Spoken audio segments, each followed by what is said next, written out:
ফিলিস্তিনে আমাদের মজলুম মুসলমানদের রক্ত ঝরছে, আপনার কি কষ্ট লাগে না? যদি আপনার কষ্ট না লাগে, বুঝবেন আপনি আপনার শরীরে ইহুদিদের রক্ত আছে।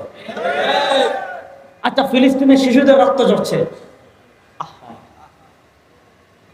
এই 9 মাসে 37,000, চিন্তা করে, এটা তো অফিসিয়াল হিসাব। 9 মাসে 37,000 মহিলা, নিরস্ত্র শিশু, যুবককে হত্যা করেছে ইসরায়েল। এই শিশুদের জন্য আমাদের হৃদয়ে মায়া আছে না নাই? কথা বলেন না একটু জুড়ে। এই ফিলিস্তিনি শিশুদের জন্য আমাদের মায়া আছে না নাই?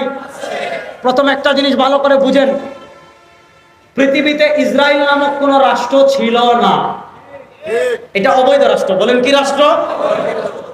আচ্ছা, এই যে একটা টার্মিনাল, এই টার্মিনালের মালিক আছে না নাই? সহজ করে আমি বুঝাচ্ছি, এই টার্মিনালের মালিক আছে না নাই?